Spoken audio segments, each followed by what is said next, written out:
Juan capítulo 3.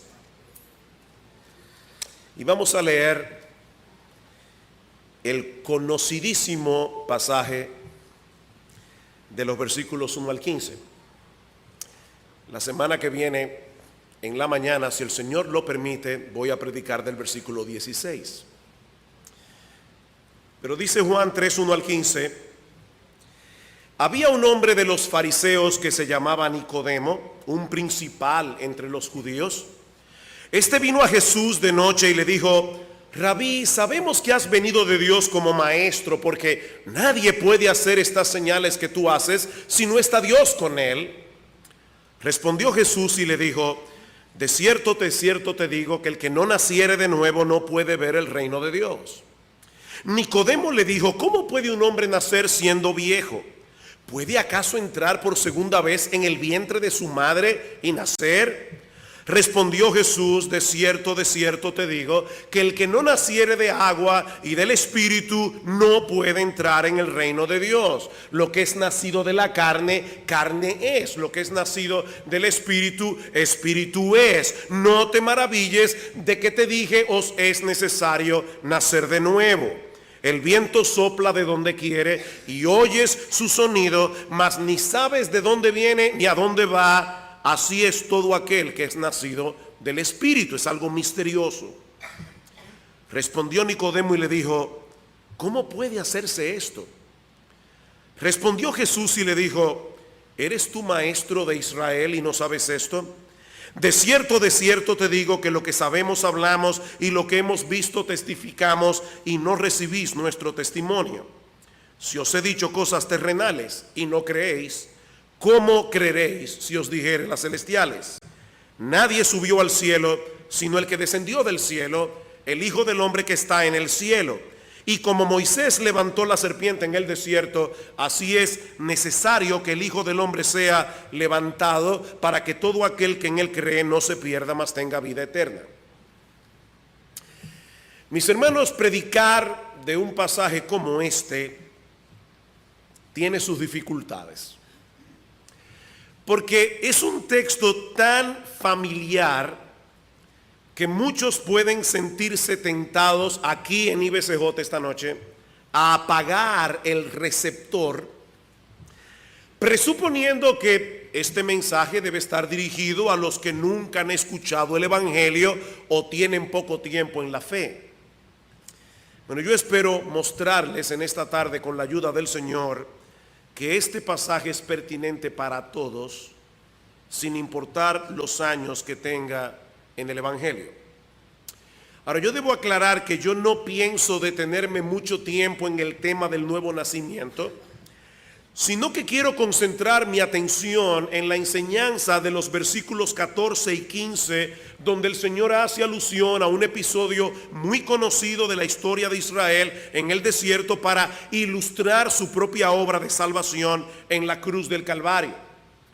Pero como debemos ver cada texto en su contexto, permítanme tomar unos minutos para repasar brevemente este diálogo tan inusual entre el Señor Jesucristo y este personaje llamado Nicodemo. Juan introduce este relato señalando que Nicodemo era fariseo, es decir, que él pertenecía a la secta más religiosa, más estricta, más quisquillosa en el pueblo de Israel. De hecho, estos individuos eran tan escrupulosos en el cumplimiento de la ley que en los días del Señor se decía que si solo 2 personas iban a llegar al cielo, con toda seguridad una de ellas era un fariseo. Pero Nicodemo no era cualquier fariseo.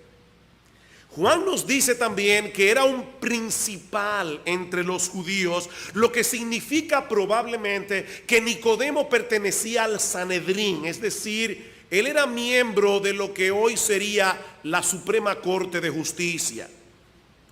Aparte de eso, Nicodemo era un gran conocedor de las Escrituras, porque en el versículo 10 el Señor Jesucristo le llama literalmente el maestro de Israel.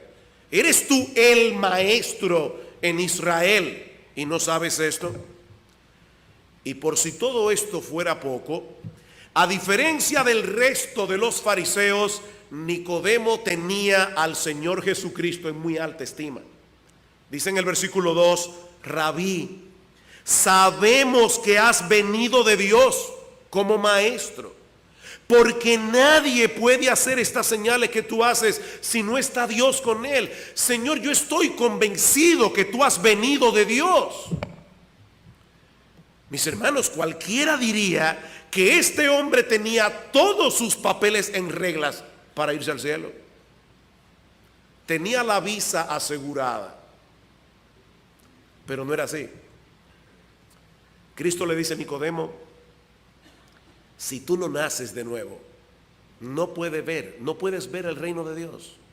Nicodemo, el que no nace del agua y del espíritu, no puede entrar en el reino de Dios. Nicodemo, a pesar de tu religiosidad, a pesar de tu decencia, a pesar de tu conocimiento del Antiguo Testamento e incluso de la buena opinión que pareces tener de mí, tú tienes que entender que todos los seres humanos vienen al mundo dañado por el pecado. De manera que para entrar en el reino de Dios, tú necesitas que te hagan otra vez. Por el poder del Espíritu. Versículo 6, lo que es nacido de la carne, carne es. Lo que es nacido del Espíritu, Espíritu es. En otras palabras, Nicodemo, el hijo de dos pecadores, nace pecador. Eso es parte de la naturaleza que nosotros traemos de fábrica, porque pertenecemos a una raza caída. Nosotros pertenecemos a una raza de gente pecadora. Por supuesto, tenemos que entender que ahora Nicodemo está sumamente confundido, porque él no puede entender lo que implica este nuevo nacimiento del que Jesús está hablando, ni cómo se produce esto. Versículo 9, respondió Nicodemo y le dijo, ¿cómo puede hacerse esto? Y Jesús le responde, ¿eres tú el maestro de Israel y no sabes esto? El Antiguo Testamento hablaba del nuevo nacimiento de diversas maneras. En Deuteronomio capítulo 30, versículo 6, por ejemplo, Dios promete circuncidar el corazón de su pueblo para que ames a Jehová tu Dios con todo tu corazón y con toda tu alma a fin de que vivas. Y en Ezequiel capítulo 36, versículo 26, el Señor promete poner un espíritu nuevo dentro de nosotros. Así que esta enseñanza no era nueva, pero los judíos no podían entenderla por causa de su ceguera espiritual. Ni siquiera Nicodemo, a pesar del conocimiento que tenía del Antiguo Testamento. Versículo 11. De cierto te digo que lo que sabemos hablamos y lo que hemos visto testificamos, pero he aquí el problema, ustedes no reciben nuestro testimonio. Ese era el problema. A pesar de toda su religiosidad, de toda su decencia, Nicodemo era parte de ese grupo de los que no habían recibido a Jesús como el Mesías profetizado en el Antiguo Testamento. Y cuando ustedes escuchan esta palabra recibir, ¿qué texto viene a vuestra mente? Cerquita de este pasaje. Juan capítulo 1, versículo 11. A lo suyo vino y los suyos no le recibieron, mas a todos los que le recibieron, los que creen en su nombre, les dio potestad de ser hechos hijos de Dios. Creer y recibir a Jesús es exactamente lo mismo. Nicodemo no podía entender porque no creía. Versículo 13, estos, los hijos de Dios, no son engendrados de sangre, ni de voluntad de carne, ni de voluntad de varón, sino de Dios. Otra vez el tema del nuevo nacimiento. Nicodemo necesita nacer de nuevo para poder entender el nuevo nacimiento. Ese es el problema. Él no puede entender el nuevo nacimiento porque él no ha nacido de nuevo. Versículo 12. Si os he dicho cosas terrenales y no creéis, ¿cómo creeréis si os dijere las celestiales? Nadie subió al cielo, sino el que descendió del cielo, el Hijo del Hombre que está en el cielo. Recuerdan, Nicodemo le había pedido al Señor en el versículo 9, explícame cómo se hace esto. Jesús le dice, bueno, mira Nicodemo, yo soy la única persona autorizada para decirte cómo se produce ese nuevo nacimiento. Yo soy la única persona autorizada para hablar de las cosas celestiales porque yo bajé del cielo. El problema es que ya yo no puedo seguir más lejos de lo que te he explicado ya. Yo no puedo seguir profundizando en este tema del nuevo nacimiento, porque Nicodemo, tú no has nacido de nuevo. Nicodemo, por causa de tu incredulidad, yo no puedo llegar más lejos hablándote acerca de este tema. No lo vas a entender. Pablo dice en 1 Corintios capítulo 2 versículo 14 que el hombre natural, ¿y qué es el hombre natural? El que no ha nacido de nuevo, el hombre que no ha sido regenerado, el hombre que está tal cual salió del vientre de su madre. El hombre que no ha nacido de nuevo no puede recibir ni entender las cosas que son del Espíritu de Dios, porque para él son locura, dice Pablo. Entonces, ¿qué hacemos con Nicodemo? ¿O qué hacemos con cualquier pecador con el que nosotros queramos compartir el mensaje del Evangelio?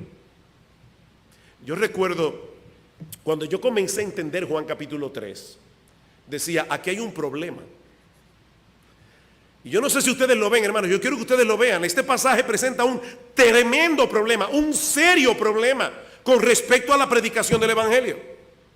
Las cosas que el pecador necesita saber sobre el nuevo nacimiento no las puede entender porque no ha recibido el nuevo nacimiento.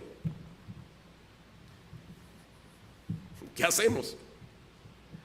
Sin embargo, es interesante notar que el Señor no le dice a Nicodemo, mira, lo siento mucho, ya no podemos seguir hablando acerca de este tema, así que vuelve otra vez cuando tengas evidencias de haber nacido de nuevo. Y entonces seguimos hablando. No. Lo que hace el Señor es explicarle a Nicodemo lo que él habría de hacer en la cruz del Calvario para remover la ira de Dios de sobre nosotros por causa del pecado y de ese modo hacer posible el nuevo nacimiento. Y lo hace a través de una historia sorprendente. Una historia sorprendente. Versículo 14. Y como Moisés levantó la serpiente en el desierto, así es necesario que el Hijo del Hombre sea levantado, para que todo aquel que en él cree no se pierda, mas tenga vida eterna. El episodio del Antiguo Testamento al que el Señor está haciendo alusión aquí se encuentra en el capítulo 21 del libro de Números. Y como es un texto breve, yo les pido por favor que vayan conmigo a este pasaje para leerlo completo. Números capítulo 21 versículo 4. Después partieron del monte de Or, camino del Mar Rojo, para rodear la tierra de Edom, y se desanimó el pueblo por el camino, y habló el pueblo contra Dios y contra Moisés. ¿Por qué nos hiciste subir de Egipto para que muramos en este desierto? Pues no hay pan ni agua, y nuestra alma tiene fastidio de este pan tan liviano. Mis hermanos, lo que el pueblo de Israel está haciendo aquí es acusando a Dios de ser un mentiroso. Tú nos prometiste que nos habrías de llevar a una tierra que fluye leche y miel. Y en cambio nos has metido en este desierto para que nos muramos de sed y de hambre. Versículo 6. Jehová envió entre el pueblo serpientes ardientes que mordían al pueblo, y murió mucho pueblo de Israel. Entonces el pueblo vino a Moisés y dijo: hemos pecado por haber hablado contra Jehová y contra ti. Ruega a Jehová que quite de nosotros estas serpientes. Y Moisés oró por el pueblo. ¿Quitó Dios las serpientes? No.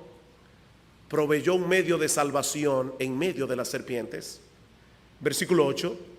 Y Jehová dijo a Moisés: hazte una serpiente ardiente y ponla sobre una asta, y cualquiera que fuere mordido y mirare a ella vivirá.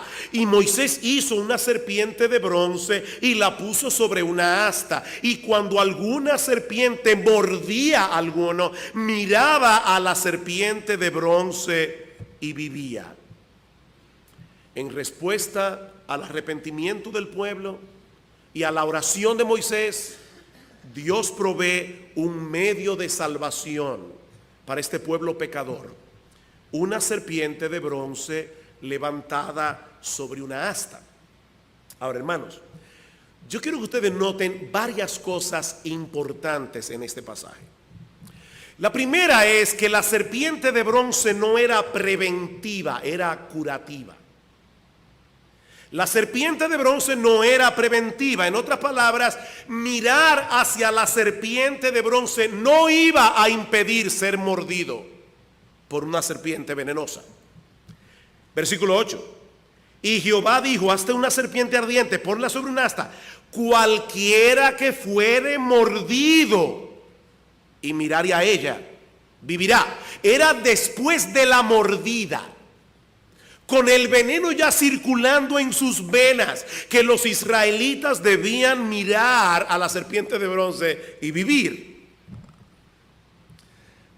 Yo me imagino a un escéptico entre el pueblo de Israel. Lo muerde una serpiente, está a punto de morir, pero en vez de creer lo que ha dicho Dios, pide que lo lleven a un médico. Y por supuesto muere en el camino, porque solo había un medio de salvación, el que Dios había provisto: mirar hacia la serpiente de bronce levantada por Moisés. Lo segundo que debemos notar en esta historia es que Dios usó un instrumento de salvación que señalaba hacia el mismo instrumento que usó como castigo: una serpiente.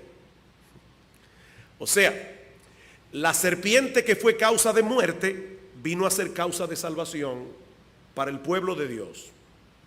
Y lo último que yo quiero que ustedes noten en número 21, yo no estoy acabando, en número 21, porque lo peor que puede hacer un predicador es darle la impresión a la iglesia de que está aterrizando el avión y volverlo a subir. Yo no estoy aterrizando, yo estoy diciendo lo último que vemos en este pasaje, en número 21, es que lo único que debían hacer los israelitas para salvarse era mirar. Si miraban a la serpiente levantada por Moisés, increíblemente el veneno no iba a tener ningún efecto en ellos. Solo tenían que mirar.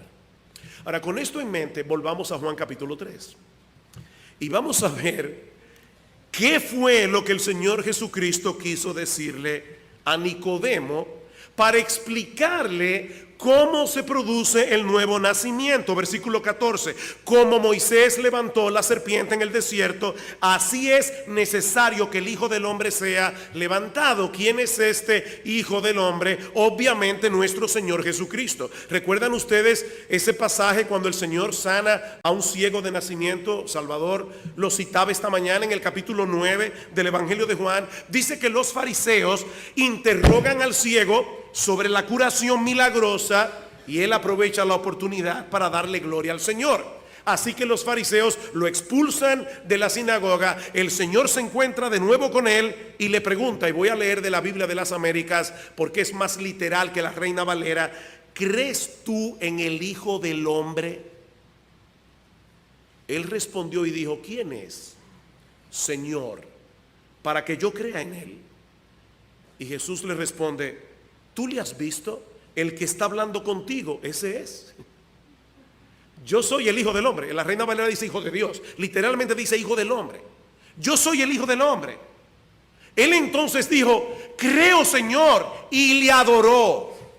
De manera que en Juan capítulo 3, versículo 14, el Señor Jesucristo está hablando de su propia crucifixión. Era necesario que el Hijo del Hombre sea levantado. ¿Levantado por quién? O si quieren ponerlo de otra manera, hermanos, ¿a quién representa Moisés que levantó la serpiente en número 21?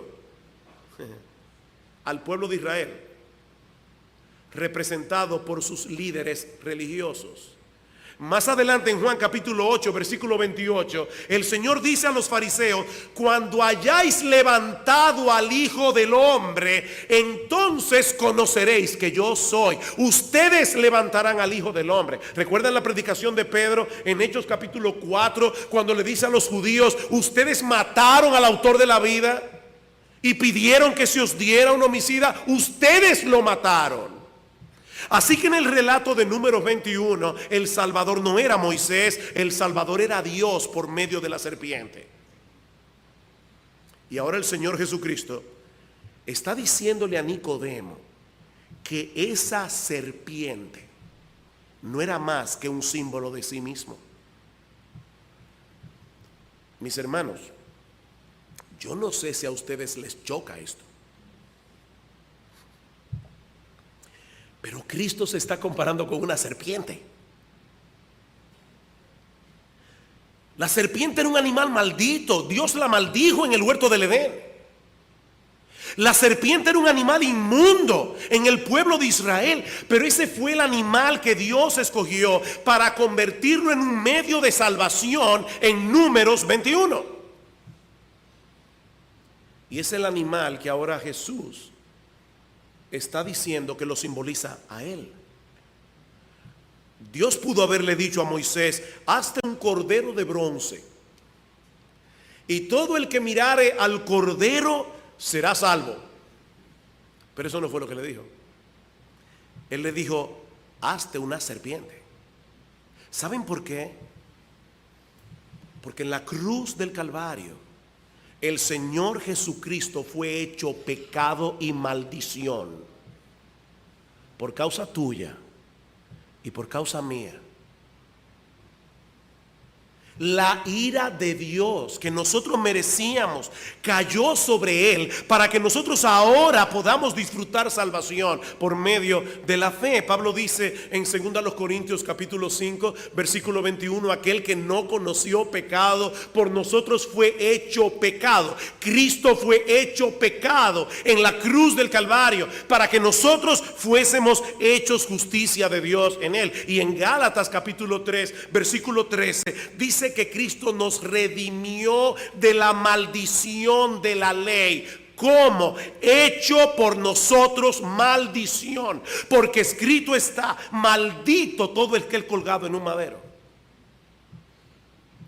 Mis hermanos, lo que estamos diciendo esta noche al celebrar la cena del Señor, lo que estamos celebrando al tomar la Santa Cena, es que nuestro Señor Jesucristo fue levantado en una cruz como una serpiente, personificando así el pecado y la maldición para poder echar fuera de nuestras vidas la maldición y el pecado.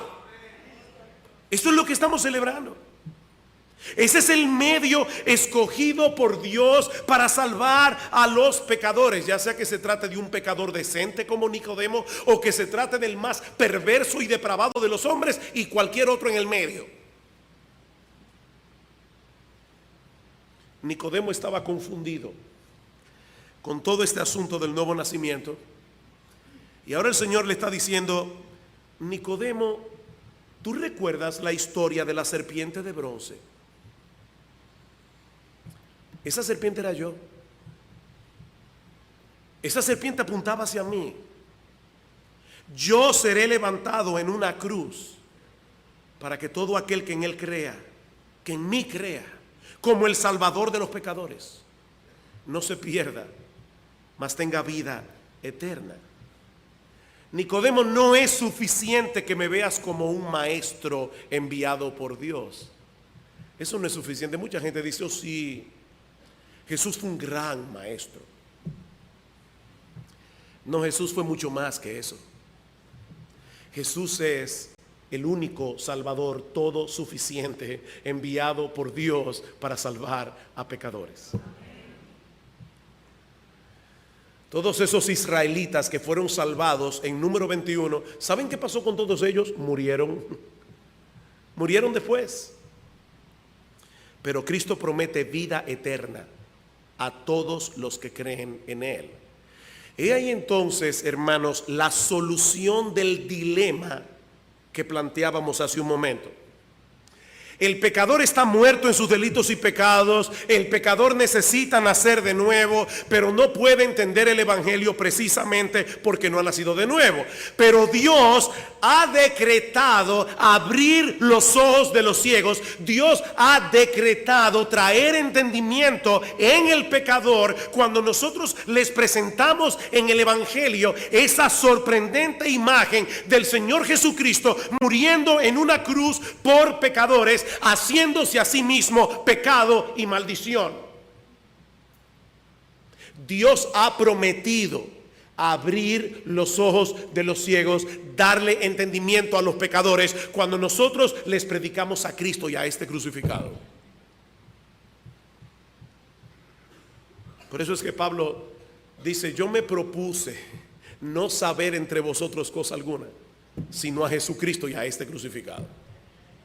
Y escribiéndole a los Corintios otra vez, en 2 Corintios capítulo 4, ¿qué dice Pablo? Si nuestro evangelio está encubierto, sí, entre los que se pierden está encubierto, en los cuales el Dios de este siglo cegó el entendimiento de los incrédulos, para que no les resplandezca el evangelio de la gloria de Cristo, el cual es la imagen de Dios. Ellos no pueden entender, ellos no pueden ver, pero aún así yo predico a Cristo crucificado. ¿Saben por qué? Porque Dios, que de las tinieblas mandó que resplandeciese la luz, es el que resplandeció en nuestros corazones para iluminación de la gloria de Dios en la faz de Jesucristo. Cuando nosotros presentamos en el poder del Espíritu Santo a Cristo y a este crucificado.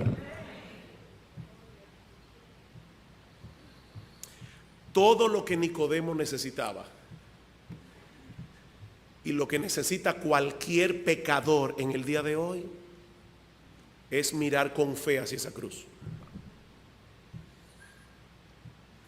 Depositar toda su confianza en la obra perfecta de Cristo para ser salvo.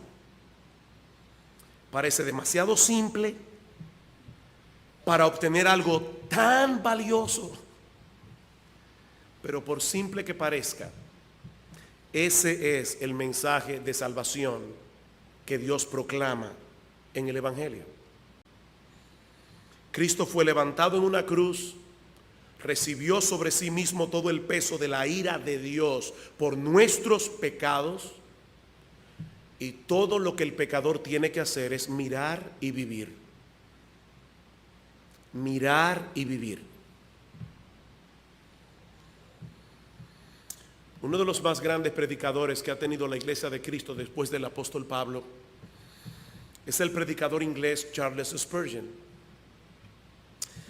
Cuando Spurgeon tenía 15 años de edad, había sido criado por padres cristianos, abuelos cristianos, eran pastores.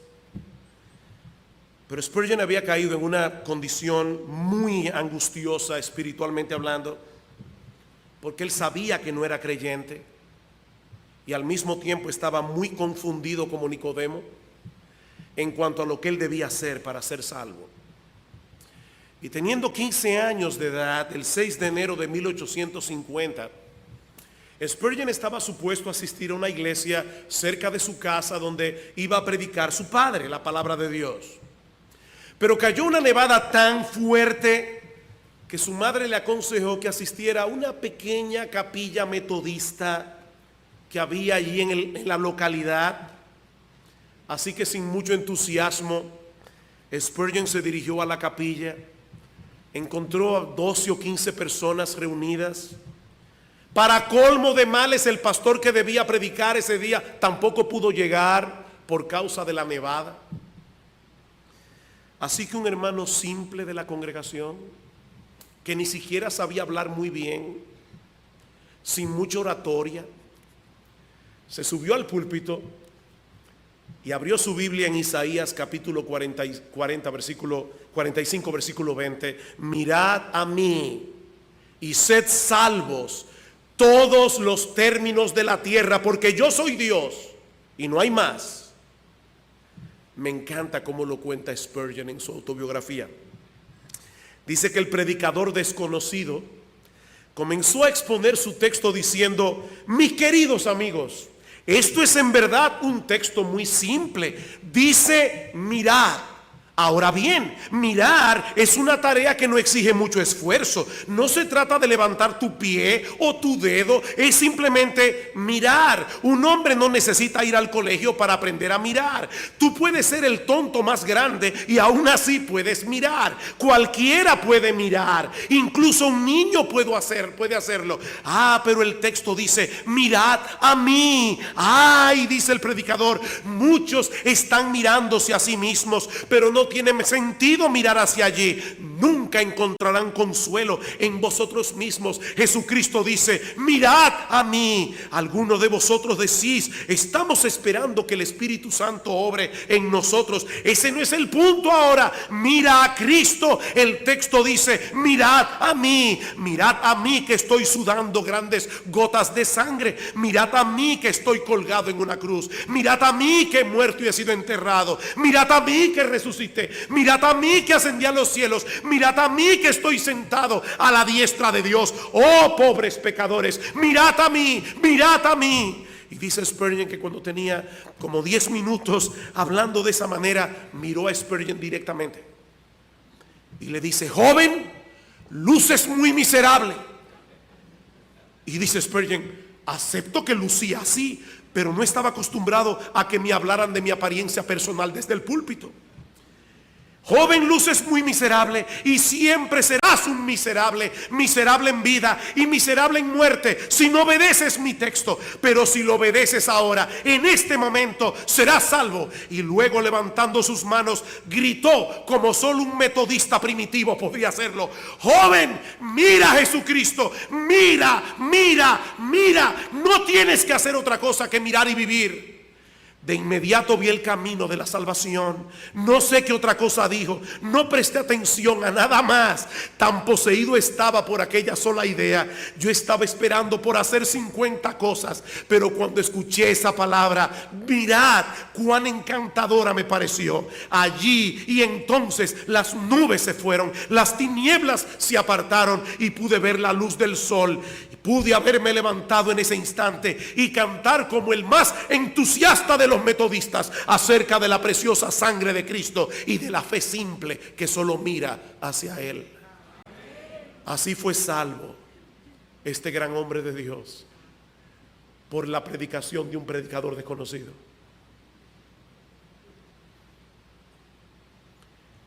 Si tú estás aquí sin Cristo esta noche, esta es mi invitación, mi amigo.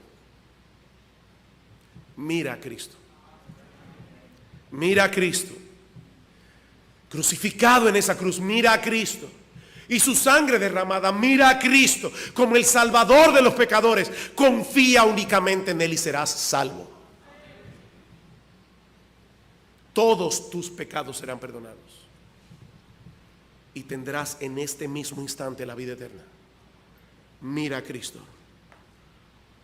Y si eres creyente y perteneces a esta iglesia o cualquier iglesia cristiana, verdaderamente cristiana, enraizada en el Evangelio de Jesucristo, que predica salvación solo por gracia y solo por medio de la fe, te invito a que participes esta noche de la Cena del Señor, haciendo memoria de su muerte en la cruz del Calvario por causa de tus pecados, de mis pecados. Oh, mis hermanos, que el Señor nos permita en esta noche participar de este memorial con un entendimiento fresco del Evangelio, mientras representamos la muerte de Cristo en la cruz a través del pan y a través del jugo de la vida.